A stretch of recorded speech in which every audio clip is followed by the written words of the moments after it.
പ്രണയമന്താരങ്ങൾ. രചന ശ്രുതി അഖിൽ. അവതരണം ഷാഹുൽ മലയിൽ. എഡിറ്റിംഗ് ഫൈസൽ സിയർ നൂഞ്ഞേരി. ഗാഥ അവളെൻ്റെ ജീവനായിരുന്നു. അല്ല, ജീവിതം തന്നെയായിരുന്നു. അത്രയേറെ സ്നേഹിച്ചിരുന്നു പരസ്പരം. ആദ്യ പ്രണയം എല്ലാവർക്കും മറയുടെ കൈകളിലേക്ക് വലിച്ചെറിയാൻ കുറച്ച് ബുദ്ധിമുട്ടാകും, അല്ലേടാ? കാർത്തിക് കയ്യിലെ ഗ്ലാസ്സിലുണ്ടായിരുന്ന ബാക്കി മദ്യം കൂടി വായിലേക്ക് ഒഴിച്ചുകൊണ്ട് സച്ചിനോട് ചോദിച്ചു. ഡാ, ചിലപ്പോൾ നമ്മളറിയാത്ത എന്തെങ്കിലും പ്രശ്നം അവൾ പോയതിന് പിന്നിലുണ്ടെങ്കിലോ? നീ ഒന്ന് സമാധാനിക്ക്, നമുക്ക് കണ്ടെത്താം. ഒന്നുമില്ലേലും വർഷമൊന്നും കഴിഞ്ഞില്ലേ? പറയുമ്പോൾ സിമ്പിള്, അതനുഭവിച്ചാലേ മനസ്സിലാവും എത്ര വേദനയുണ്ടെന്ന്.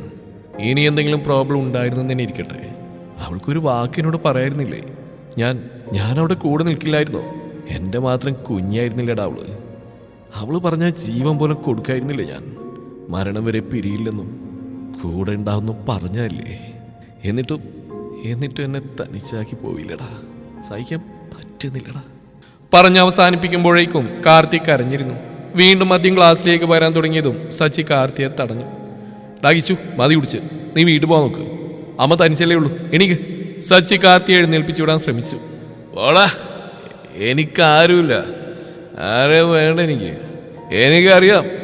എൻ്റെ കുഞ്ഞിനെ വിട്ടു പോകാൻ പോലും കാരണം അവരാ, എൻ്റെ അമ്മ എന്ന് പറയുന്ന ആ സ്ത്രീ. നാവ് കുഴയുന്നതിനിടയിലും കിച്ചു പറഞ്ഞ സച്ചി വ്യക്തമായി തന്നെ കേട്ടിരുന്നു. ആ വാക്കുകൾ അവനിൽ അമ്പരപ്പ് നിറച്ചു. അമ്മയേറെ സ്നേഹിച്ചിരുന്നവൻ എന്തുകൊണ്ടാണ് അങ്ങനെ പറഞ്ഞതെന്നറിയാൻ സച്ചിക്ക് അറിയണമെന്ന് തോന്നി. എങ്കിലും അവൻ സംയമനം പാലിച്ചു. പാടവരമ്പിലൂടെ കിച്ചുവിനെയും ചേർത്ത് പിടിച്ച് ദ്വാരക എന്ന കിച്ചുവിൻ്റെ വീട്ടിലേക്ക് നടന്നു. ഒരു നില വാർത്ത വീടാണ് കിച്ചുവിൻ്റേത്. ഭംഗിയുള്ളൊരു കുഞ്ഞു വീട്. അതിൻ്റെ തൊട്ടടുത്ത് തന്നെയാണ് കിച്ചുവിൻ്റെ ജീവനായ കുഞ്ഞിയുടെ വീട്. കുഞ്ഞിയും കിച്ചുവും കുഞ്ഞുനാൾ മുതൽ ഒരുമിച്ച് കളിച്ചു വളർന്നവരായിരുന്നു. കിച്ചുവും കുഞ്ഞിയും തമ്മിൽ 5 വയസ്സിൻ്റെ വ്യത്യാസമുണ്ട്. കിച്ചുവിൻ്റെ അച്ഛൻ ശേഖരൻ കിച്ചു 10ൽ പഠിക്കുമ്പോൾ ഒരു ആക്സിഡന്റിൽ മരണപ്പെട്ടു. പിന്നീട് അമ്മ വിമല അടുത്തുള്ള ട്യൂഷൻ സെന്ററിൽ ട്യൂഷൻ എടുത്തും വീട്ടിൽ ട്യൂഷൻ എടുത്തൊക്കെയാണ് കാർത്തിക് എന്ന കിച്ചുവിനെ പഠിപ്പിച്ച്. കിച്ചു ടൗണിലുള്ള ഒരു ചെറിയ കമ്പനിയിൽ ചാർട്ടേഡ് അക്കൗണ്ടന്റായിട്ട് ജോലി ചെയ്യുന്നു. പിന്നെ കുഞ്ഞിയുടെ അച്ഛൻ നന്ദൻ ബാങ്ക് ഉദ്യോഗസ്ഥനാണ്. അമ്മ ഗായത്രി ഡാൻസ് ടീച്ചറാണ്. സ്വന്തമായി ഡാൻസ് സ്കൂൾ നടത്തുന്നു. ഗാഥ ലാബ് ടെക്നീഷ്യനും. അവൾക്കും ടൗണിൽ തന്നെയാണ് ജോലി. കുഞ്ഞുനാൾ മുതൽ ഒരുമിച്ചായിരുന്നു കുഞ്ഞിയും കിച്ചുവും. വിമലക്കും ശേഖരനും അതേപോലെ തന്നെ കുഞ്ഞിയുടെ അച്ഛൻ നന്ദനും ഗായത്രിക്കും കുഞ്ഞിയും കിച്ചുവും വിവാഹിതരാവണമെന്ന് ആഗ്രഹമുണ്ടായിരുന്നു. എന്നാൽ അതിനെപ്പറ്റി ഒരിക്കൽ പോലും മക്കളോട് പറഞ്ഞിട്ടില്ല. കിച്ചു 8ാം ക്ലാസ്സിലായ സമയത്താണ് കുഞ്ഞിയോട് തനിക്ക് തോന്നുന്ന വികാരം പ്രണയമാണെന്ന് അവൻ മനസ്സിലാക്കുന്നത്. പക്ഷേ അത് അവളോട് തുറന്നു പറയാൻ പേടിയായിരുന്നു. ചെറിയ കുട്ടിയായിരുന്നപ്പോൾ മുതൽ കിച്ചുവേട്ടാന്ന് വിളിച്ച് വിരലിൽ തൂങ്ങി നടന്ന പെണ്ണാണ്. അവളോട് അങ്ങനെ ഒരു ഇഷ്ടം തോന്നിയെന്ന് പറയുമ്പോഴുള്ള അവിടെ പ്രതികരണം ചിലപ്പോൾ നെഗറ്റീവാണെങ്കിൽ അത് താങ്ങാൻ കഴിയില്ല തനിക്കെന്ന് കിച്ചു കരുതി. അതുകൊണ്ടാണ് ഉള്ളിലെ ഇഷ്ടം പറയാതിരുന്നത്. പിന്നെയും വർഷങ്ങൾ പലത് കടന്നുപോയി. ഗാഥ PG പഠിക്കുന്ന സമയം ഗാഥയിലും അതേ വികാരങ്ങൾ ഉടലെടുത്തു. ഒരു വാലന്റൈൻസ് ദിനത്തിൽ രണ്ടുപേരും പരസ്പരം ഉള്ളിലെ പ്രണയം പറഞ്ഞു. പിന്നീട് അവരുടെ പ്രണയകാലമായിരുന്നു. ഇരുവീട്ടിലും സമ്മതമായതുകൊണ്ട് മറ്റു പ്രശ്നങ്ങളൊന്നുമില്ലാതെ രണ്ടാളും പ്രണയം പങ്കുവച്ചു. വാതിലിൽ തട്ടി വിളിച്ച് 5 മിനിറ്റുള്ളിൽ വിമല വാതിൽ തുറന്നു. ഇന്നും കുടിച്ച കിച്ചു നീ? ഇന്നെന്തായാലും ബോധം കെടാതെ വീട്ടിലെത്തിയല്ലോ. എന്തിനാണ് ഇങ്ങനെ എന്നും കുടിക്കുന്നത്? അതിനുവേണ്ടി എന്ത് പ്രശ്നം കിച്ചു നിനക്ക്? അവളെ ഓർത്ത് നീ ഇങ്ങനെ കുടിച്ച് നശിക്കുന്നതുകൊണ്ട് എന്ത് പ്രയോജനം നിനക്കുള്ളു? വേണ്ടിപ്പോരുത്, എന്നെ ഉപദേശിക്കാൻ അമ്മ വരണ്ട. അതിന് നിങ്ങൾക്ക് ഒരവകാശം ഇപ്പൊ ഇല്ല. ഈർഷ്യയോടെ വിമല പറഞ്ഞിരുത്തുമ്പോഴേക്കും കിച്ചു അത്യധികം ദേഷ്യത്തോടെ തന്നെ മറുപടിയും കൊടുത്തു. ആ മറുപടിയിൽ വിമല നിശബ്ദനായത് സച്ചി ശ്രദ്ധിച്ചിരുന്നു. അവൻ വിമലയെ മറികടന്ന് കിച്ചുവുമായി റൂമിലേക്ക് പോയി. സച്ചി കുറച്ചേരം കൂടി കിച്ചുവിന്റെ കൂടെ ഇരുന്ന ശേഷമാണ് തിരിച്ച് അവന്റെ വീട്ടിലേക്ക് മടങ്ങിയത്. സച്ചിൻ കിച്ചുവിന്റെയും കുഞ്ഞിയുടെയും ചെറുപ്പം മുതലേയുള്ള ഫ്രണ്ടാണ്. സച്ചി കുവൈറ്റിലെ ഒരു കമ്പനിയിൽ ഡ്രൈവറാണ്. 2 വർഷമായി സച്ചി നാട്ടിലില്ലാതിരുന്നതിനാൽ കിച്ചുവിനും കുഞ്ഞിക്കിടയിൽ സംഭവിച്ചെന്താണെന്ന് അറിയില്ല. സച്ചി പോയ ശേഷം കിച്ചു കുളിയൊക്കെ കഴിഞ്ഞ് കട്ടിൽ ഹെഡ് റെസ്റ്റിൽ ചാരിയിരിക്കുകയായിരുന്നു. അവന്റെ മിഴികൾ ചുമരിൽ തൂക്കിയിട്ടിരിക്കുന്ന കുഞ്ഞിയുടെ ചിത്രത്തിലായിരുന്നു. കിച്ചു ഗാഥയെ കുഞ്ഞി എന്ന് വിളിക്കുന്നത് അവൾക്ക് കുഞ്ഞിക്കണ്ണുകളായതുകൊണ്ടാണ്. ആ നയനങ്ങൾ തന്നെയാണ് അവൾ എന്ന പെണ്ണിന്റെ ഐശ്വര്യവും. കുഞ്ഞിക്കണ്ണുകളിൽ ചാരനിറമുള്ള കൃഷ്ണമണികൾക്ക് വല്ലാത്തൊരു കാന്തിക ഭംഗിയാണ്. ആ മിഴികളെപ്പോഴും കൺമഷി ഐലൈനർ ഉപയോഗിച്ച് വലുതാക്കി കട്ടിയിൽ എഴുതിയിട്ടുണ്ടാവും. സ്വതവേ വെളുത്ത നിറമാണ് കുഞ്ഞി. ലേശം പൗഡറും ഐലൈനറും ഇടത്തരം വലിപ്പമുള്ള കറുത്ത പൊട്ടും. അതിനു മുകളിൽ ചെറിയൊരു മഞ്ഞൾ പ്രസാദക്കുരി മാത്രമാണ് ഒരുങ്ങാൻ ഉപയോഗിക്കുന്നത്. എങ്കിലും ഒരുങ്ങിയിറങ്ങുമ്പോൾ ആരും നോക്കി നിൽക്കുന്ന സൗന്ദര്യമാണ്.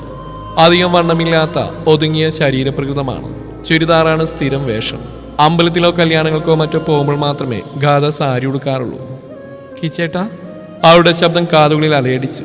അവന്റെ ഹൃദയം വിങ്ങി, മിഴികൾ ഈറനണിഞ്ഞു. അവളുടെ ഓർമ്മകളിലേക്ക് ചേക്കേറുകയായിരുന്നു അവൻ ആ നിമിഷം. വിമലാമേ വിളിച്ചുകൊണ്ട് തന്നെ സീറ്റ് ഔട്ടിൽ നിന്ന് ഹാളിലേക്ക് കയറി ഗാഥ. ആ ഗാതെ മോള് കയറി വാ, അമ്മ അടുക്കളയില്ല. വിമല മറുപടി പറഞ്ഞു. ദാ വരുന്നു. അപ്പോഴേക്കും അവൾ അടുക്കള വാതിൽക്കൽ എത്തിയിരുന്നു. എൻ്റെ മോളെ, നീ വന്നത് നന്നായി. ഈ കാപ്പി ഒന്ന് കിച്ചുവിന് കൊണ്ടുകൊടുക്കുമോ? ദോശക്കുള്ള ചട്നിക്ക് അരച്ചു വെച്ച് ചട്ടി അടുപ്പിൽ വെച്ചു. അപ്പോഴവൻ ഉണർന്ന് കാപ്പി ഉണ്ടെല്ലാം പറഞ്ഞ്, മോൾ ഇതൊന്ന് അവന് കൊണ്ടുകൊടുക്ക്, അമ്മ ഇതൊന്ന് കാലാക്കട്ടെ. ഞാനോ? അമ്മ പോയാൽ മതി, പതർച്ചയോടെ അവൾ പറഞ്ഞു. എന്താ, രണ്ടാളും പിണങ്ങിയോ? അല്ല, ഞാൻ എന്ത് വിചാരിക്കുന്ന ഓർത്താണെങ്കിൽ അതോർത്ത് പേടിക്കണ്ട. എന്നാലും ഇവിടെ അവൻ്റെ ഭാര്യയായിട്ട് വരേണ്ടവളല്ലേ നീ. പിന്നെ ഇപ്പോൾ ഒരു ചായ കൊടുത്തു എന്ന് വെച്ച് ഒന്നും സംഭവിക്കില്ല. ചെല്ല്. വിമല കയ്യിലെ കാപ്പിക്കപ്പ് അവളുടെ കയ്യിൽ വെച്ച് കൊടുത്തു. ആര് പറഞ്ഞു ഒന്നും സംഭവിക്കില്ലെന്ന്? അമ്മയുടെ മോനല്ലേ. എന്നെ അടുത്ത് കിട്ടിയ സാക്ഷാൽ കാർത്തിക് ശേഖർ ഉമ്മച്ചനായി പരിണമിക്കുന്ന എനിക്കല്ലേ അറിയൂ. മനസ്സിൽ ചിന്തിച്ചതേയുള്ളൂ, പുറത്തേക്ക് പറഞ്ഞില്ല.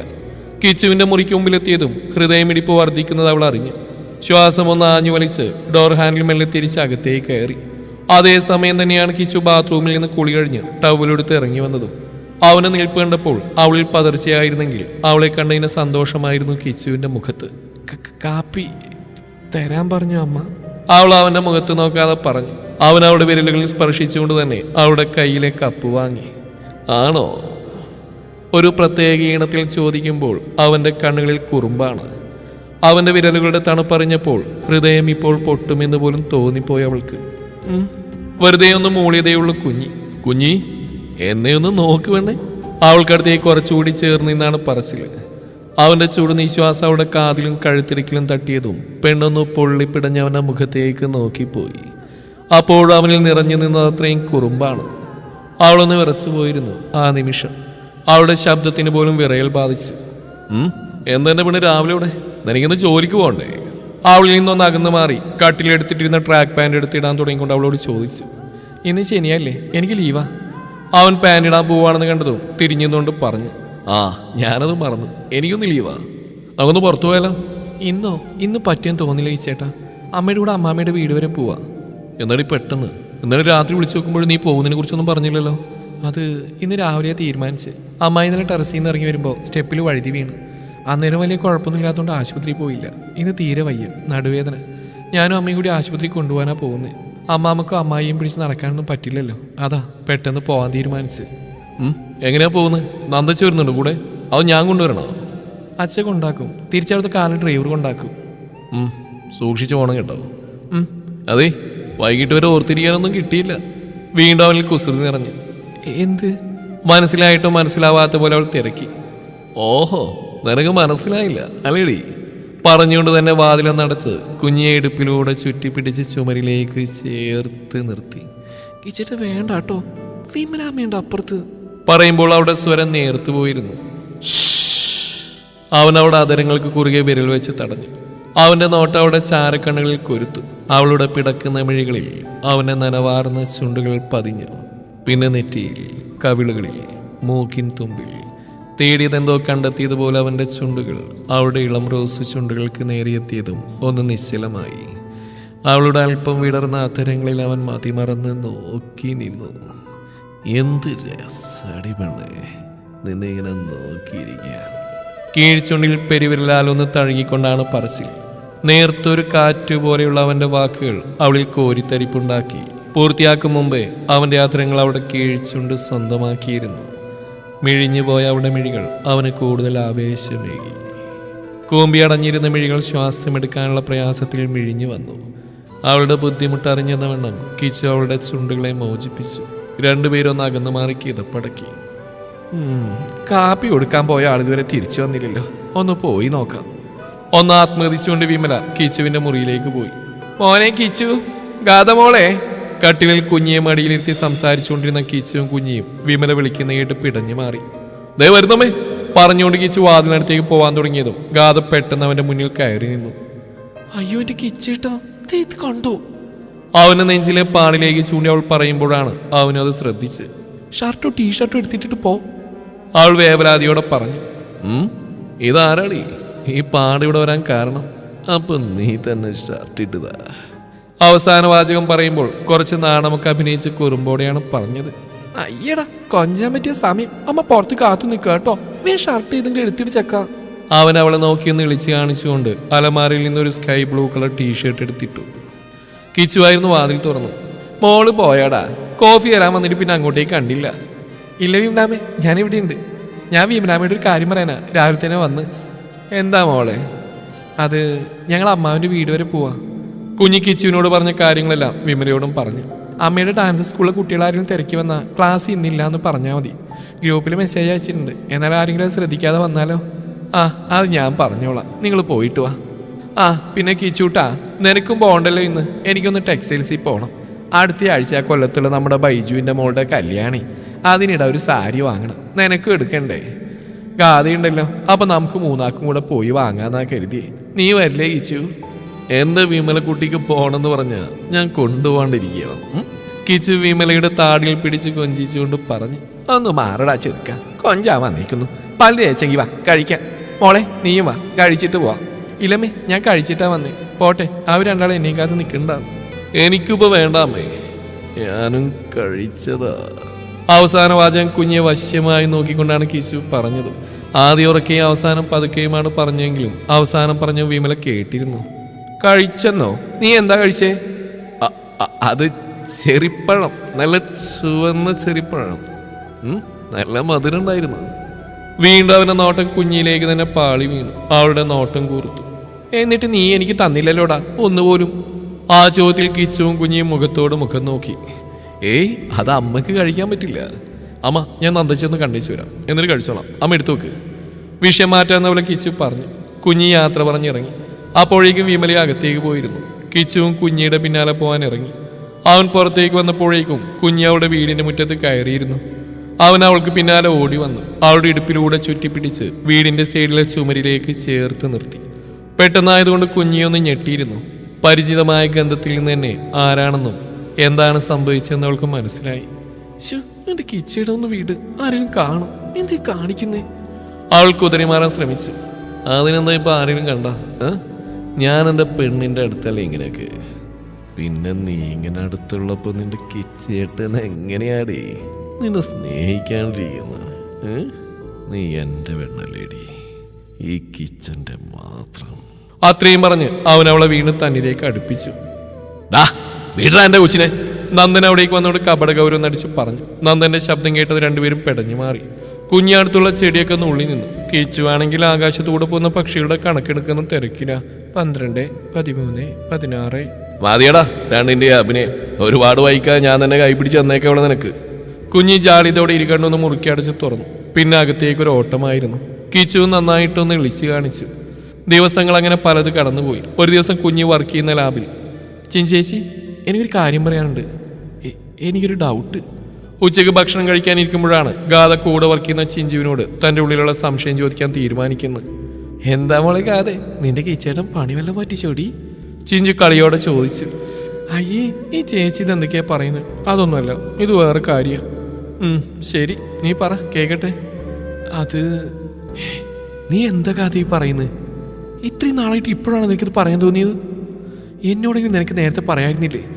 ഒന്നുമില്ലെങ്കിലും നമ്മൾ മെഡിക്കൽ ഫീൽഡ് തന്നെയല്ലേ. ഇതൊക്കെ കണ്ടാൽ നമുക്ക് കുറേയൊക്കെ മനസ്സിലാവില്ലേ? ചിഞ്ചുവിന്റെ സ്വരത്തിൽ സ്വന്തം അനിയത്തിയോടുന്ന പോലെ കരുതലും ആവലാതിയും നിറഞ്ഞു. അവളുടെ മിഴികൾ നിറഞ്ഞു. ഇല്ലേച്ചി, സിംറ്റംസ് കണ്ട് തുടങ്ങിയിട്ട് 2 months ആയിട്ടേ ഉള്ളൂ. ഫസ്റ്റ് മന്ത് കണ്ടപ്പോൾ മെൻസ്ട്രേഷൻ വീണ്ടും ഉണ്ടായതാവും, അല്ലെങ്കിൽ ഉള്ളിൽ മുറിവെല്ലാം ഉണ്ടായിട്ടുണ്ടാവും എന്നാണ് കരുതിയത്.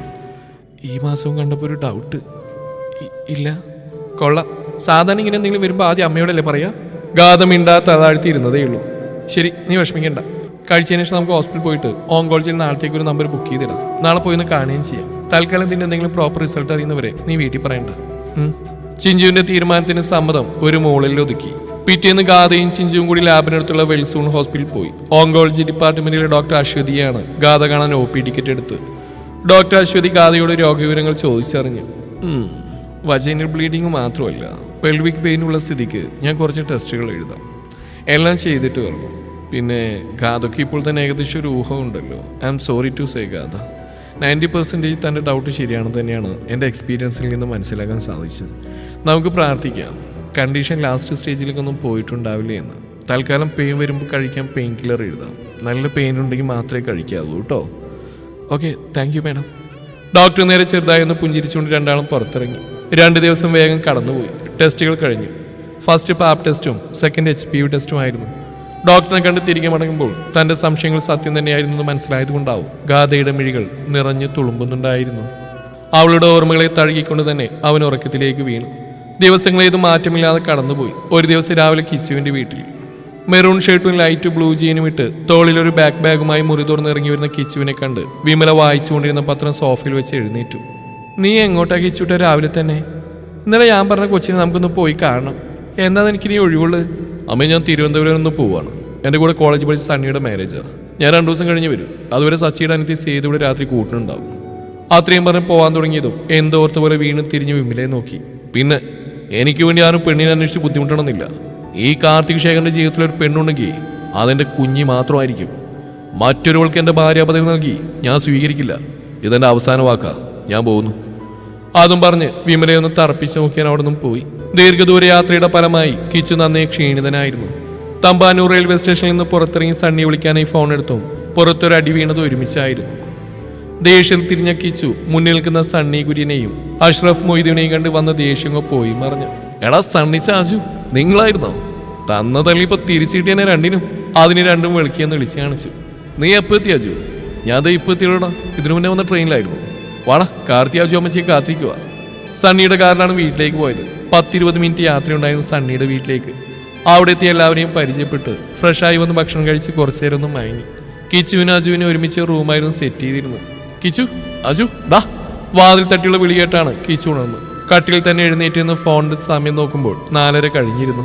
ഏറെ നാളുകൾക്ക് ശേഷം താൻ സുഖമായി കിടന്നുറങ്ങിയെന്നോർക്കി അവന് തന്നെ അതിശയം തോന്നി. അല്ലെങ്കിൽ ഈ നാട്ടിൽ കാൽകുത്തിയതിൽ പിന്നെ വല്ലാത്തൊരു പോസിറ്റീവ്നെസ് ഫീൽ ചെയ്യുന്നുണ്ടെന്ന് അവന് തോന്നി. വീണ്ടും വാതിൽ മുട്ടുന്ന കേട്ടതും അജുവിനെ വിളിച്ചുണർത്തിയിട്ട് കിച്ചു പോയി വാതിൽ തുറന്നു. എന്നാ ഉറക്കാടാ, ഞാൻ കുറെ വിളിക്കുന്നു. നിങ്ങൾ രണ്ടും താഴേക്കോ, ചായ കുടിക്കാം പറഞ്ഞുകൊണ്ട് തന്നെ സണ്ണിച്ച മുറിയിലേക്ക് കയറി. പിന്നെ നിങ്ങൾ വരുന്നോടാ, ഒന്ന് ടൗണിൽ പോയി വരാം. നമുക്ക് നാളത്തേക്ക് ആവശ്യമുള്ള കുറച്ച് സാധനങ്ങൾ കൂടെ വാങ്ങണം. ഇപ്പോഴാണ് അമ്മച്ചത് പറയുന്നത്. ഹാ, ഈ തെണ്ടിയതുവരെ എഴുന്നേറ്റില്ലേ ആളിയാ എന്ന് വിളിച്ച് വീണ്ടും കമിഴി നിറങ്ങുന്ന അജുവിന്റെ മേലേക്ക് ഒരു ചാട്ടമായിരുന്നു സണ്ണി. അമ്മേ, എന്റെ പുറത്താന വീണേ. ആലറലയുടെ കോപ്പേ, ഇത് ഞാനാ സണ്ണി. അജു ഉറക്കത്തിൽ നിന്ന് ഞെട്ടിയുടന്ന് ഒച്ച വെച്ചപ്പോൾ സണ്ണി അവന്റെ വാപുത്തി പറഞ്ഞു. യോ എന്റെ നാട്ടു, എഴുന്നേറ്റ് മാറടാ നമുക്ക്. അജു ഒച്ച വെച്ച സണ്ണി എളിച്ചു കാണിച്ചുകൊണ്ട് അവന്റെ മുകളിൽ നിന്ന് മാറി. ചോറി, വാ ചായ കുടിക്കാം, അമ്മച്ചി വിളിക്കുന്നുണ്ട്. നല്ല ചൂട് പഴംപൊരിയും ബീഫുണ്ടടാ, വാ പോവാ. സണ്ണി അജുവിനെ കൊതിപ്പിക്കാൻ ശ്രമിച്ചുകൊണ്ടിരുന്നു. ചായ കുടിയതിന് ടൗണിൽ പോകാൻ റെഡിയാകുമ്പോഴാണ് സണ്ണിയുടെ അനിയത്തി സീന ഷോപ്പിംഗ് കഴിഞ്ഞ് വരുന്നത്. സണ്ണി അവളെ കിച്ചുവിനെ പരിചയപ്പെടുത്തി. അജു ഇടക്കൊക്കെ സണ്ണിയുടെ വീട്ടിൽ വന്ന് താമസിച്ചുള്ളതുകൊണ്ട് അവനെ ഒരു പരിചയപ്പെടുത്തേണ്ട ആവശ്യം ഉണ്ടായിരുന്നില്ല. കിച്ചു ഒന്ന് ചിരിച്ചു കാണിച്ചതേ ഉള്ളൂ. പക്ഷെ അജു സീനയെ വായിൽ നോക്കി നിൽക്കുകയാണ്. സീന പക്ഷെ അവിടെ അങ്ങനെ ഒരാളുണ്ടെന്ന് പോലും ശ്രദ്ധിക്കാതെ കിച്ചുവിനെ നോക്കി ഒന്നുകൂടെ ചിരിച്ചു. പിന്നെ സ്റ്റെയർ കയറി അവിടെ മുറിയിലേക്ക് പോയി. അജുവിന്റെ മുഖം ഒന്ന് വീർത്തു. അയ്യോ ദാ, ഞാൻ ഫോൺ എടുക്കാൻ മറന്നു, ജസ്റ്റ് എ മിനിറ്റ്, ഞാൻ പോയി എടുത്തിട്ട് വരാം. അതും പറഞ്ഞ പാനിന്റെ പോക്കറ്റിൽ ഒളിപ്പിച്ച ഫോണുമായി അവൻ മുകളിലേക്കുള്ള പടികൾ കയറി. അജു മുകളിലേക്ക് എത്തുമ്പോൾ സീന മുറിയുടെ അടുത്ത് എത്തിയിരുന്നു. അവൻ വേഗം അവിടേക്ക് ചെന്ന് അവളുടെ കൈകൾ പിടിച്ചു വലിച്ച് ചുമരിലേക്ക് ചേർത്ത് നിർത്തി. അവളുടെ ഇരുവശത്തും അവൻ കൈവച്ച് തടഞ്ഞു നിർത്തി. എന്താണ് നിനക്കെന്നാ മൈൻഡ് ചെയ്യാനൊരു ബുദ്ധിമുട്ട്? മീശൊന്ന് പിരിച്ചു വെച്ചുകൊണ്ട് അജു സീനയോട് ചോദിച്ചു. തന്നെ മൈൻഡ് ചെയ്യാൻ താനാരാ? എന്റെ കാമുകനോ അതോ കെട്ടിയാനോ? ആഹാ, അതെന്റെ പെണ്ണിന് ഇനിയും മനസ്സിലായില്ലേ? അല്ല, മനസ്സിലായില്ലെങ്കിൽ ഇക്ക മനസ്സിലാക്കി തരാടി. അതും പറഞ്ഞ് അജു അവളിലേക്കൊന്നുകൂടെ അമർന്നു. അയ്യടാ, അങ്ങോട്ട് മാറിനേ, ഒരു കൊക്ക വന്നിരിക്കുന്നു. ശരി, എന്താ ഇപ്പൊ നിന്റെ പ്രശ്നം? പറസീനു അവൻ സ്വരത്തിൽ അല്പം ഗൗരവം കലർത്തി ചോദിച്ചു. വേണ്ട, അജുക്ക് എന്നോട് മിണ്ടണ്ട. ഇന്ന് രാവിലെ വിളിച്ചപ്പോൾ എന്നോട് നാളത്തേക്ക് വരുമെന്ന് പറഞ്ഞിട്ട് എന്നെ പറ്റിച്ചിരിക്കാം. സീന ചുണ്ടുകുളത്തി കുഞ്ഞുകുട്ടികളെ പോലെ പറഞ്ഞു. ഹാ, പെണങ്കലടി, ഈ അജുക്കാന്റെ മുത്തലടി. ഇക്ക സീനൂട്ടിക്ക് ഒരു സർപ്രൈസ് തന്നല്ലേ? സീനയുടെ തുടുത്ത കവളിൽ ചുണ്ട് ചേർത്തുകൊണ്ട് അജുവയുടെ പിണക്കം മാറ്റി. പെണ്ണവനെ ഒന്ന് കൂർപ്പിച്ച് നോക്കി. മതിക്ക, ഒന്ന് മാറിക്കേ, ആരും കാണും കേട്ടോ. ഞാനല്ലേലും ഇപ്പൊ പോവാ. നിന്റെ ഇച്ഛാന്റെ കൂടെ ഒന്ന് ടൗൺ വരെ പോവാൻ ഇറങ്ങിയതാ. അവൻ അവിടെ അരയിലൂടെ കൈ ചുറ്റി അവളിലേക്ക് അടുപ്പിച്ച് നിർത്തി നെറ്റിയിലൊരു ഉമ്മ കൊടുത്തു. പിന്നെ ഇക്കാന്റെ സീനൂട്ടി രാത്രി വാതിൽ കുറ്റിയിടണ്ട കേട്ടോ, കുറച്ച് സംസാരിക്കാനുണ്ട്. ഇപ്പൊ ഞാൻ പോട്ടെ. അവളുടെ കീഴ്ചുണ്ടിനെ പതിയെ അവന്റെ വായിലാക്കി നുണഞ്ഞു വിട്ടുകൊണ്ട് അവൻ അകന്നു മാറി. അവളുടെ കവിളുകളിൽ ചുവപ്പ് രാശി പടർന്നു. കല്യാണ ദിവസം കിച്ചുവിന് രാവിലെ എഴുന്നേറ്റപ്പോൾ മുതൽ മനസ്സിനാകെ ഒരു സന്തോഷം. കുഞ്ഞടുത്തുണ്ടായിരുന്ന ദിവസങ്ങൾ പോലെ ഹൃദയം പോലും സന്തോഷത്തിന്റെ കൊടുമുടിയിലാണെന്ന് തോന്നിപ്പോവും. ഓരോന്നും ആലോചിച്ച് അവൻ മുറിക്ക് പുറത്തേക്ക് ഇറങ്ങി സ്റ്റെയറിനടുത്തേക്ക് പോയി. പലതും ചിന്തിച്ച് നടന്നു കാരണം സ്റ്റെയർ കയറി മുകളിലേക്ക് വന്ന പെൺകുട്ടി അവൻ ശ്രദ്ധിച്ചില്ല.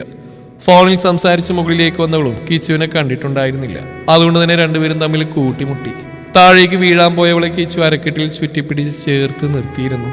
പേടിയോടെ അവളും അവന്റെ നെഞ്ചോരം ചേർന്ന് നിന്നു. പരിചിതമായ ഗന്ധത്തിൽ ഇരുവരുടെയും ഹൃദയമിടിപ്പ് വർദ്ധിച്ചു. നല്ല മന്ദാരത്തിന്റെ സുഗന്ധം.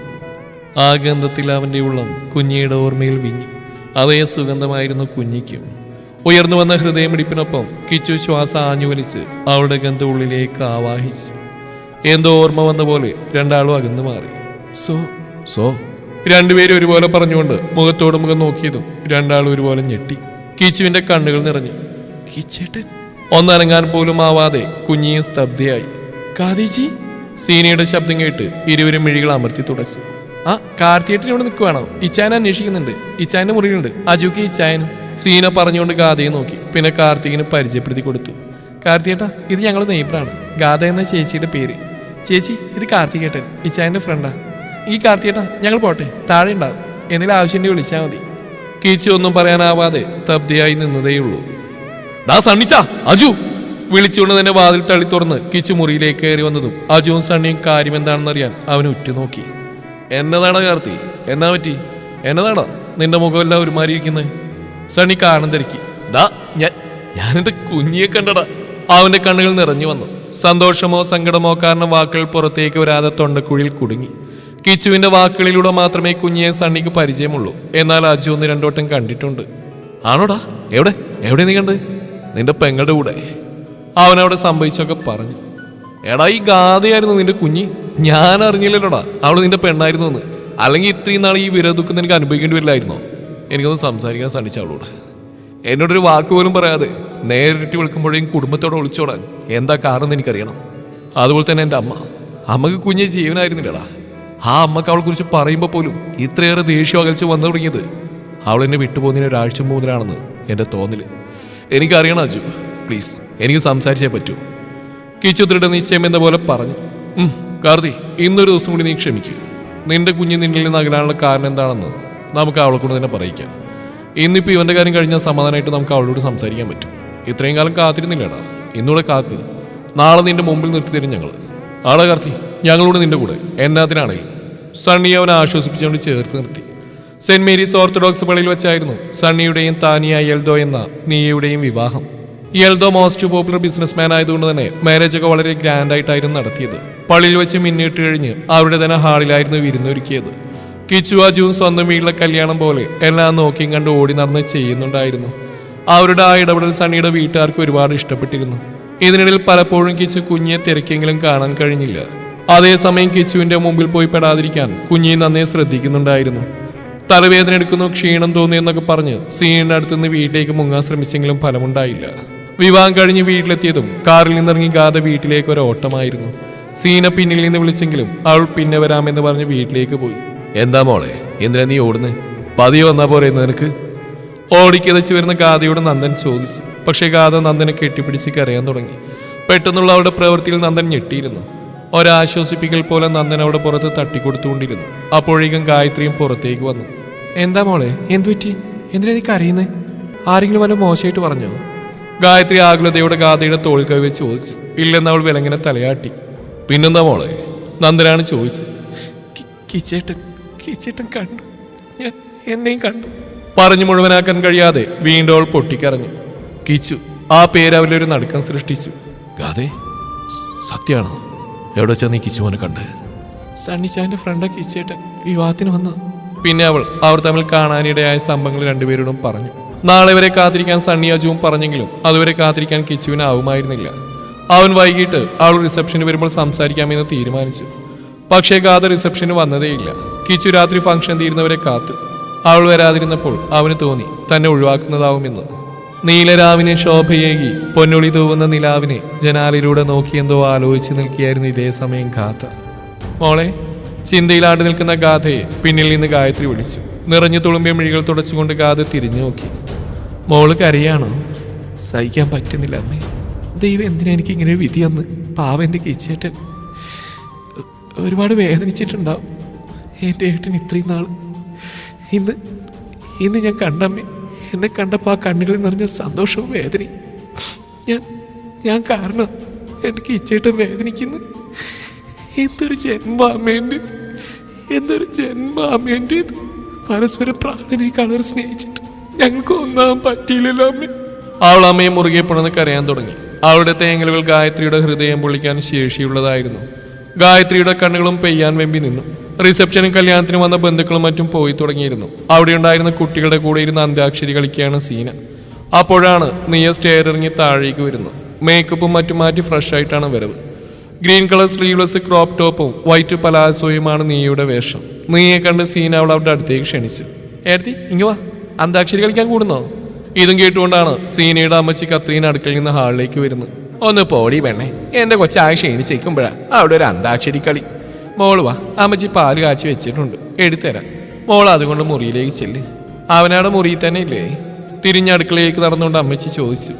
ഇല്ലമ്മച്ചി, ഇച്ചൻ കൂട്ടുകാരുടെ കൂടെ ഉണ്ട്. ഞാനിങ്ങോട്ട് വന്നപ്പോൾ ഇച്ചൻ അവരുടെ അടുത്തേക്ക് പോയതാ. നീയ ചെറു ചിരിയോടെ പറഞ്ഞു. ശേഷം പാൽ വാങ്ങി മുകളിലേക്ക് പോവാൻ തുടങ്ങിയതും സീനയും കുട്ടിപ്പട്ടാളത്തിന് ഗുഡ് നൈറ്റ് പറഞ്ഞ് നീയുടെ കൂടെ മുറിക്ക് മുമ്പിൽ വരെ ചെന്നു. നീയെ മുറിയിലാക്കി തിരുമ്പോഴാണ് പിന്നിൽ നിൽക്കുന്ന സണ്ണിയെ കാണുന്നത്. ആ ഇച്ചായ, ഇന്നത്തെ നേരത്തെ മുറിയിലേക്ക്, അല്ലെങ്കിൽ രാത്രി 2:30 കഴിഞ്ഞാൽ കോമൺ ബാൽക്കണിയിലല്ലേ? ആ എന്തായാലും ഏർത്തിതേ ഇപ്പൊ മുറിയിലേക്ക് പോയതേ ഉള്ളൂ. ചെല്ല് ചെല്ല്. സീന കളിയാക്കി. ഇടി പോയി കിടക്കുവണേ, എനിക്കെടുത്ത് താങ്ങാൻ നിൽക്കുക അവള്. സണ്ണി കളിയായി കയ്യോങ്ങിയതും സീന ചിരിയോടെ മുന്നോട്ടോടി. സീനമ്മോ! സണ്ണിയുടെ വിളിയായിട്ട് സീന തിരിഞ്ഞു നോക്കി. ആളുടെ നോട്ടത്തിന്റെ അർത്ഥം മനസ്സിലായതുപോലെ അവൻ അവൾക്കരികിലേക്ക് വന്നു. അത് നാളെ മോളോട് ഇച്ചായനോട് സംസാരിക്കാനുണ്ട്. സംഭവം കുറച്ച് സീരിയസ് തന്നെയാ. മോൾ ഇച്ചായനോട് സത്യം മാത്രമേ പറയാവൂ. അവന്റെ സംസാരത്തിൽ തന്റെ ഉള്ളിൽ ആശങ്ക നിറയുന്നു അവൾ അറിഞ്ഞു. എന്താ ഇച്ചായ? ഉള്ളിൽ കുസൃതി ചിരിയോടെ നിൽക്കുന്ന ഒരുവന്റെ മുഖം മികവോടെ തെളിഞ്ഞു നിന്നു. സണ്ണി അജുവിന്റെ കാര്യം വല്ല അറിഞ്ഞോ എന്ന ആശങ്കയായിരുന്നു അവളിൽ. ഏയ് നീ ടെൻഷനാൻ വേണ്ടിയൊന്നുമില്ലടോ. എനിക്ക് കുറച്ച് കാര്യങ്ങൾ നിന്നോട് പറയാനും ചിലത് അറിയാനുണ്ട്. ഇപ്പൊ എന്റെ മോൾ പോയി ഉറങ്ങിക്കോ. ഇച്ചാ നാളെ പറയാം, നോക്കോ. അതും പറഞ്ഞ് തിരിച്ച് മുറിയിലേക്ക് പോയി. സീന എന്താ ഇച്ചായനും പറയാനുള്ളൂ എന്നാലോചിച്ച് മുന്നോട്ട് നടന്നു. പെട്ടെന്നായിരുന്നു അവളെ കയ്യിൽ പിടിച്ചു വലിച്ച് ആരോ ഇരുട്ട് നിറഞ്ഞിട്ട് നാഴിയിലൂടെ ബാൽക്കണിയിലേക്ക് കൂട്ടിക്കൊണ്ടുപോയത്. ആദ്യം ഒന്ന് പായസെങ്കിലും ആളെ പിടികിട്ടിയതും സിരിയോടെ തന്നെ കൂടെ ചെന്നു. എന്താ ചൂക്ക സീനുട്ടി, എനിക്ക് ഇന്നലെ പറഞ്ഞ കാര്യം നീ ആലോചിച്ചു. നമുക്ക് സണ്ണിയോട് നമ്മൾ ഇഷ്ടം തുറന്നു പറയാം. നമ്മൾ പറയാതെ അവനായിട്ട് അറിഞ്ഞാൽ അവനത് വിഷമാവും. ഞാനും നീയും ചേർന്ന് അവനെ പറ്റിക്കാരെന്ന് വിചാരിക്കില്ലേ? ചോദിച്ചുകൊണ്ട് മറുപടിക്കായി അവൻ സീനയെ നോക്കി. പറയണ അജൂക്ക, എൻ്റെ ഇച്ചാനോട് എനിക്ക് തന്നെ എല്ലാം തുറന്നു പറയണം. ഇപ്പം ഇച്ചാനോട് പറഞ്ഞു നാളെ ഇച്ചാൻ എന്തോ സീരിയസ് ആയിട്ട് സംസാരിക്കണമെന്ന്. ഇച്ചാനിന് നമ്മുടെ കാര്യം വല്ല സംശയമുണ്ടെന്ന് എനിക്കറിയില്ലേക്ക. എന്തായാലും നാളെ തന്നെ പറഞ്ഞ് ഞാൻ തീരുമാനിച്ചു. നാളെ നിന്നോട് സീരിയസ് ആയിട്ട് സംസാരിക്കണമെന്ന് അവൻ പറഞ്ഞോ? എന്നോടും പറഞ്ഞു. കാർത്തിറിയേണ്ട അറിയാതെ വേണം അവൻ വിളിക്കുമ്പോൾ അവിടുന്ന് മാറാന്ന് പറഞ്ഞു. എനിക്ക് ആ പേടിയാവുന്നു അജൂക്ക. ഇച്ചാൻ എന്നെതിൽ അറിഞ്ഞിട്ടുണ്ടെങ്കിൽ സമ്മതിക്കാണ്ടിരിക്കുമോ ഈ ബന്ധത്തിന്? സീന അജുവിന്റെ നെഞ്ചിൽ ചേർന്ന് അവനവളെ ചേർത്ത് പിടിച്ചു. അറിയില്ല സീനൂട്ടി, വരുന്നിടത്ത് വെച്ച് കാണാം. അവനവളെ നെഞ്ചിൽ നിന്ന് നടത്തി മാറ്റി ചൂണ്ടിവിരലാൽ അവളുടെ മുഖം താടിയിൽ പിടിച്ചുയർത്തി. ഈ പേടിയൊന്നും എന്റെ പിന്നാലാണെന്ന് ഇഷ്ടം പറയുമ്പോഴും അവസാനം ഞാൻ ഇഷ്ടമാണെന്ന് പറഞ്ഞാൽ ഈ മരിച്ചുകളെന്ന് പറഞ്ഞപ്പോഴൊന്നും ഈ കാരണം സീനൂട്ടി ഇല്ലായിരുന്നല്ലോ. ഇപ്പൊ എവിടുന്നാടേ നിനക്ക് ഇത്ര പേടി വന്നത്? അജു അത് ചോദിക്കുമ്പോൾ പെണ്ണ അവനെ ഒന്ന് കൂർപ്പിച്ച് നോക്കി. അത് പിന്നെ ട്രിം ചെയ്ത താടിയും മീശയായിട്ട് വെളുത്തു തൊടുത്ത ജിംബോഡിയും റോസ് ലിപ്സും ബ്രൗൺ കളർ ഐബോൾസുള്ള ഹിന്ദി സീരിയൽ നടന്മാരെ പോലെ ഇങ്ങനെ മുന്നിലൂടെ നടക്കുമ്പോൾ ഈ ചുള്ളം ചെക്കനെ മറ്റാരെങ്കിലും സ്വന്താക്കാണ്ടിരിക്കാൻ വേണ്ടിയല്ലേ കഷ്ടപ്പെട്ട് പ്രണയം പറയിപ്പിച്ചു. പിന്നെ അതുകൊണ്ട് ഇയാൾക്കിപ്പോൾ നഷ്ടമൊന്നും വന്നില്ലല്ലോ. അപ്സരസിനെ പോലെ ഒരു പെണ്ണ് സ്വന്തമായില്ലേ? ഈ 2 കൈ ഇടുപ്പിൽ കുത്തി സ്വയം ഒന്ന് നോക്കി പുരികമീർത്തി കാണിച്ചുകൊണ്ടാണ് അവസാന വാചകം പറഞ്ഞത്. ഓഹോ, അപ്പൊ ഈ അപ്സരസിന് രാത്രി സുഖമായിട്ട് ഉറങ്ങാൻ എന്തെങ്കിലും തരട്ടെ? അവളുടെ അരയിലൂടെ കൈ ചുറ്റി അവനിലേക്ക് ചേർത്ത് നിർത്തിക്കൊണ്ടാണ് ചോദ്യം. അവളുടെ മറുപടിക്ക് പോലും കാക്കാതെ അവൻ അവളുടെ ചുണ്ടുകളിലേക്ക് ചേക്കേറി. പിറ്റേന്ന് രാവിലെ ചായ കുടിക്കുന്ന സമയം സീനയുടെ മുറിയിലേക്ക് വരാൻ സണ്ണി അജുവിനോട് പറഞ്ഞുകൊണ്ട് സീനയും കൂട്ടി അവളുടെ മുറിയിലേക്ക് പോയി. പോകാൻ നേരം സണ്ണി കാണാതെ തന്നെ അജുവിനെ ഒന്ന് നോക്കിയിരിക്കുകയായിരുന്നു. അവനും കണ്ണുകൾ കൊണ്ട് അവൾക്ക് ധൈര്യം പകർന്ന് ഒന്നുമില്ലെന്ന് കാണിച്ചു. ഈ സമയമെല്ലാം കിച്ചു മുറിയിൽ കുഞ്ഞിയുടെ ഫോട്ടോയും നോക്കി കിടപ്പാണ്. പെട്ടെന്നാണ് ഫോൺ റിങ് ചെയ്തത്. അതിൽ തെളിഞ്ഞു വന്ന സച്ചിയുടെ പേര് കണ്ട് അവൻ കോൾ അറ്റൻഡ് ചെയ്തു. എന്തായി, കല്യാണം നന്നായിട്ട് കഴിഞ്ഞില്ലേ? ഇന്ന് വരുന്നേ അവിടുന്ന്? ആടാ, കല്യാണമെല്ലാം നന്നായിരുന്നു. ഞാൻ ഇന്ന് വരില്ലടാ. ഫോൺ എടുത്ത് ഒരു ഹലോ പോലും പറയാതെ ചോദിച്ചു തുടങ്ങിയവനോട് നിർവികാരമായി മറുപടി നൽകാനേ കിച്ചുവിന് കഴിഞ്ഞുള്ളൂ. കിച്ചു, എന്താടാ നിനക്കെന്തൊരു വിഷമം പോലെ? എന്തെങ്കിലും പ്രശ്നമുണ്ടോ? ഞാൻ പറഞ്ഞോടാ അങ്ങോട്ട്. പ്രശ്നമുണ്ടോ എന്ന് ചോദിച്ചാൽ ഒരു വാർത്തയുണ്ട്. ഞാൻ കുഞ്ഞിയെ കണ്ടടാ. അവസാന വാക്കിൽ അവന്റെ മിഴികളിൽ നിന്ന് നീർമുത്തുകൾ ഒഴുകിയിറങ്ങി കവിളിനെ തലോടി താഴേക്ക് പതിച്ചു. സത്യമാണോ ഈശു? നീ കണ്ടോ കാതെ? സംസാരിച്ചിട നീ അവളോട്? ഓ, അവളെയും കൂട്ടി വരാനാവില്ലടാ, അതുകൊണ്ടല്ലേ നീ ഇന്ന് വരില്ലാന്ന് പറഞ്ഞേ. ഒറ്റ ശ്വാസത്തിൽ അവൻ അത്രയും പറഞ്ഞെടുത്തുമ്പോൾ കിച്ചു മനസ്സിലാക്കിയിരുന്നു സച്ചിയുടെ ഉള്ളിലെ സന്തോഷം. തന്റെ ഉറ്റത്തോളിന്റെ വിരഹ ദുഃഖത്തിന് അവസാനമുണ്ടാകാൻ പോകുന്നതിന്റെ ആനന്ദമായിരുന്നു ശശിയുടെ ഉള്ള നിറയെ. എന്നാൽ ആ ആനന്ദത്തിനൊരു നീർക്കുമിളിയുടെ ആയുസ് മാത്രമേ ഉണ്ടായിരുന്നുള്ളൂ. നമുക്ക് തെറ്റിപ്പോയടാ. അവള് മനഃപൂർവ്വം എന്നെ ഒഴിവാക്കുക. കിച്ചു തൊണ്ടയിൽ കുരുങ്ങിയ ഗദ്ഗതത്തോടെ അവിടെ നില സംഭവിച്ചെല്ലാം പറഞ്ഞു. എല്ലാം കേട്ട് കഴിഞ്ഞ് ശശി കാർത്തിയെ എന്തോ പറഞ്ഞ് ആശ്വസിപ്പിക്കുന്നറിയാൻ കുഴങ്ങി. നീ വിഷമിക്കല ഈശു, നീ എനിക്ക് സണ്ണിയുടെ നമ്പർ വാട്സാപ്പ് ചെയ്യും. അവരുടെ പ്ലാൻ എന്താണെന്ന് നോക്കാം. എന്നിട്ട് ഞാൻ പറഞ്ഞെങ്കിൽ ഞാനും വരാം. കിച്ചു സണ്ണിയുടെ നമ്പർ വാട്സാപ്പ് ചെയ്യാൻ പറഞ്ഞ കോള് കട്ട് ചെയ്തു. സീനമ്മോ, നിനക്ക് നമ്മുടെ കാർത്തിയെ പറ്റി എന്നതാ അഭിപ്രായം? സീനയുടെ മുറിയിലെ ബാൽക്കണിയിൽ ഇരിക്കുകയാണ് മൂവരും. അവന്റെ ചോദ്യത്തിന്റെ പൊരുൾ മനസ്സിലാവാതെ സീന സണ്ണിയുടെ മുഖത്തേക്ക് നോക്കി. നല്ല അഭിപ്രായച്ചാ, ചേട്ടൻ ചിരിച്ച് വല്ലപ്പോഴേ കണ്ടിട്ടുള്ളൂ. പക്ഷെ ആ ചിരി കാണാൻ നല്ല ഭംഗിയാ. സണ്ണി നിർവികാരമായും ചിരിച്ചു. അവന്റെ ആ ചിരിക്ക് പിന്നിൽ അവൻ ഒരുപാട് വേദനകൾ മറച്ചു വെച്ചിട്ടുണ്ട്. അതിനെപ്പറ്റി അറിയണമെങ്കിൽ ആദ്യം അവനെയും അവന്റെ കുഞ്ഞിനെയും പറ്റി അറിയണം. അവരുടെ പ്രണയം അറിയണം. സണ്ണി പറഞ്ഞു നിർത്തി അജുവിനെ നോക്കി. അവന്റെ നോട്ടത്തിന്റെ അർത്ഥം മനസ്സിലായതുപോലെ അജു കിച്ചുവിനെ പറ്റിയും അവന്റെയും കുഞ്ഞിയുടെയും പ്രണയത്തെ പറ്റിയും അവസാനം അവളും കുടുംബം ഒരു രാത്രി ഇരുട്ടി വെളുത്തപ്പോഴേക്കും ആരും അന്വേഷിക്കേണ്ട എന്നൊരു ലെറ്ററും എഴുതി വെച്ച് അപ്രതീക്ഷിതമായി പോയതും വരെ അജു പറഞ്ഞു നിർത്തി. അതിൽ പിന്നെ അവൻ ആകെ തകർന്ന അവസ്ഥയിലായിരുന്നു. അറിയാവുന്നിടത്തെല്ലാം അന്വേഷിച്ചു. അറിയാവുന്ന ബന്ധുക്കളോടും തിരക്കിയപ്പോൾ അവർക്കാർക്കും അവരുടെയൊക്കെ പോയതെന്ന് അറിയില്ലായിരുന്നു. ഇതിനിടയിൽ അവന്റെ അമ്മയ്ക്ക് കുഞ്ഞിയുടെയും അച്ഛൻ്റെയും അമ്മയുടെ ഒളിച്ചോട്ടത്തിനെ പറ്റി എന്തൊക്കെ അറിയാമെന്നും ആന്റി ഇതിന് പിന്നിൽ ഉണ്ടായിരുന്നെന്ന് സംശയം തോന്നി തുടങ്ങി. കാരണം അവൻ ഒരുപാട് സ്നേഹിക്കുന്ന അമ്മയായിരുന്നു വിമല ആന്റി. അത്ര തന്നെ സ്നേഹം കുഞ്ഞിയോട് ആന്റിക്ക് ഉണ്ടായിരുന്നു. പക്ഷെ അവരവിടെ വിട്ട് പോകുന്നതിന് ഒരാഴ്ച മുമ്പ് മുതൽ വിമല ആന്റി കുഞ്ഞിയോട് ഒരു നീരസമുണ്ടെന്ന് കാർത്തിക്ക് തോന്നിയിരുന്നു. പക്ഷെ അവനത് കാര്യമാക്കിയില്ല. അതുപോലെ കുഞ്ഞി അവനിൽ നിന്ന് കുറച്ച് അകലം പാലിച്ചിരുന്നു. അന്ന് അവൻ കാരണം തിരക്കിയപ്പോൾ രണ്ടുപേരും ഒഴിഞ്ഞു മാറുകയായിരുന്നു. അതിനുശേഷമാണ് അവൾ അവന് വിട്ട് അകന്നു പോയത്. പിന്നീട് അവൻ മാനസികമായിട്ട് തളർന്നുപോയി. മദ്യപാനവും പുകവലിയും ഇല്ലാതിരുന്നവൻ ഇതിൽ രണ്ടിൽ അഭയം കണ്ടെത്തി സങ്കടങ്ങൾ മറക്കാൻ ശ്രമിച്ചുകൊണ്ടിരുന്നു. അതിൽ നിന്നൊക്കെ ഏറെക്കുറെ മാറിയത് അവന്റെ വീടിനടുത്തുള്ള ഫ്രണ്ട് സച്ചി ഗൾഫിൽ നിന്ന് തിരിച്ചെത്തിയ ശേഷമാണ്. സണ്ണി കിച്ചുവിനെ പറ്റി പറഞ്ഞിരുന്ന സീനയെ നോക്കുമ്പോൾ അവളുടെ മിഴികൾ ഈറനണിഞ്ഞിരുന്നു. ആ ചേച്ചി എങ്ങോട്ടേ ചായ ഇത്രയും സ്നേഹിക്കുന്ന ആ പാവം ചേട്ടനിട്ടേച്ച് പോയത്? അത് സണ്ണിയെ നിർത്തി അജുവിനെ നോക്കി. പിന്നെ വീണ്ടും തുടർന്നു. ഇന്നലെ വരെ ഞങ്ങൾക്കും അവനും അറിയില്ലായിരുന്നു. പക്ഷെ ഇന്നലെ നമ്മൾ പള്ളിയിലേക്ക് പോകുന്നതിന് മുമ്പ് മുതൽ ഞങ്ങൾക്കും അവനും അറിയാം അവൾ എവിടെയാണെന്ന്. ആണോ? കണ്ടെത്തി ആ ചേച്ചിയെ? കണ്ടെത്തി. പക്ഷെ നിനക്കും അറിയുന്ന ആളാണ്. എനിക്കറിയുന്ന ആളോ? അതറിയിച്ചായ? സീനിലെ ആകാംക്ഷ നിറഞ്ഞു. ഗാഥ, നിങ്ങളുടെ നെയ്ബർ. അജുവാണ് അതിന് ഉത്തരം നൽകിയത്. ഗാഥ ചേച്ചിയോ? ചോദ്യത്തിനൊപ്പം തന്നെ ഇന്നലെ കാർത്തികിന്റെ അടുത്തുനിന്ന് കൂട്ടിക്കൊണ്ടുവന്ന ശേഷം ഗാഥ പള്ളിയിലേക്ക് പോകാതെ രക്ഷപ്പെടാൻ നോക്കിയതും താനത് കണ്ടുപിടിച്ച് വലിച്ച് തന്റെ കൂടെ തന്നെ കൊണ്ടുനടന്നു തിരികെ വന്ന ശേഷം കാറിൽ നിന്നിറങ്ങി ഓടിപ്പോയതും പിന്നെ റിസപ്ഷന് വരാമെന്ന് പറഞ്ഞ് പോയിട്ട് വരാതിരുന്ന അവൾ ഓർത്തു. ഇനി നീ പറ സീനമോ, ഗാഥയെ പറ്റി നിനക്കെന്തെങ്കിലും അറിയാവോ? ഇല്ല ചായ, എനിക്ക് ചേച്ചി പാലക്കാട് നിന്ന് ഇവിടേക്ക് വന്നാണെന്നും ചേച്ചിക്ക് എന്തൊരു അസുഖം ഉണ്ടായിരുന്നു, അതിന്റെ ചികിത്സയ്ക്ക് വേണ്ടിയാണ് ഇവിടെ വന്നതെന്നും ലാബ് ടെക്നീഷ്യൻ ആണെന്ന് മാത്രമേ ചേച്ചിയെ പറ്റി അറിയൂ. അസുഖോ? എന്തസുഖം? അജുവും സണ്ണി ഒരേ സ്വരത്തിൽ ചോദിച്ചു. അറിയില്ല, ചോദിച്ചപ്പോൾ അത് ഓർക്കാൻ താല്പര്യമില്ലാത്ത അധ്യായമാണ്, ഓർമ്മിപ്പിക്കലെന്ന് പറയും. അതിൽ പിന്നെ ഞാനും ചോദിച്ച് ബുദ്ധിമുട്ടിച്ചിട്ടില്ല. ഞങ്ങൾ എന്നാലും ഇന്ന് ഗാഥയെ വീട്ടിൽ പോയി കാണാൻ പോവാം. നീയും കൂടെ വരണം. നീയോട് ഞാൻ കാര്യം സൂചിപ്പിച്ചിട്ടുണ്ട്. അതുകൊണ്ട് നമുക്ക് ബ്രേക്ക്ഫാസ്റ്റ് കഴിഞ്ഞിട്ട് പോവാം. അവനെ കൊണ്ടുപോയി അവിടെ മുമ്പിൽ നിർത്തി കൊടുക്കണം. പറഞ്ഞു തീർന്ന സണ്ണിയുടെ ഫോൺ റിങ് ചെയ്തു. ഒരു അൺനോൺ നമ്പറിലായൊരു കോള്. സണ്ണി ഇരുവരെയും നോക്കി ഫോൺ എടുത്തു. ഹലോ, സണ്ണി അല്ലേ? അതെ, സണ്ണിയാണ്. താങ്കളാരാ? എൻ്റെ പേര് സച്ചിൻ, കിച്ചുവിൻ്റെ സോറി കാർത്തിൻ്റെ ഫ്രണ്ടാ. അവൻ്റെ വീടിനടുത്ത് തന്നെയാണ് വീട്. യെസ് മനസ്സിലായി. കാർത്തി പറഞ്ഞിട്ട് അറിയാം സച്ചി. എന്നാ പറ്റി? കാർത്തി വിളിച്ചിട്ട് കിട്ടിയില്ലേ? ഞാൻ അവരോട് സംസാരിച്ചിരുന്നു. അവൻ്റെ കുഞ്ഞിയെ കണ്ടെന്ന് പറഞ്ഞു. അവളെ കണ്ട് സംസാരിച്ചതിന് ശേഷം മാത്രമേ തിരിച്ചു വരുമെന്ന് പറഞ്ഞു. എന്താ നിങ്ങളുടെ പ്ലാന്? അവളെങ്ങനെ കിച്ചുവിൻ്റെ മുമ്പിൽ എത്തിക്കും? അവൾ ഒഴിഞ്ഞു മാറുന്നതാണെങ്കിൽ ഒരിക്കലും നിങ്ങൾക്കൊപ്പം അവൾ കിച്ചുവിൻ്റെ അടുത്തേക്ക് വല്ല സണ്ണി. അറിയാം സച്ചി. പിന്നെ ഞാനൊരു സംശയം ചോദിച്ചോട്ടെ? കുഞ്ഞി അല്ല ഗാഥയ്ക്ക് എന്തെങ്കിലും അസുഖമായിട്ട് അറിയോ? അസുഖം? എൻ്റെ അറിവിൽ അങ്ങനെയൊന്നുമില്ല. എന്തു പറ്റി അവൾക്ക്? സണ്ണി സീനയിൽ നിന്നറിഞ്ഞ കാര്യങ്ങൾ സച്ചിയോട് പറഞ്ഞു. ഒന്നുകിൽ അവൾ കള പറഞ്ഞാവും, അല്ലെങ്കിൽ ആ അസുഖത്തിന്റെ കാര്യം കിച്ചു അറിയാതിരിക്കാൻ വേണ്ടി ആയിരുന്നിരിക്കാം അവളുടെ ഈ ഒളിച്ചുകളി.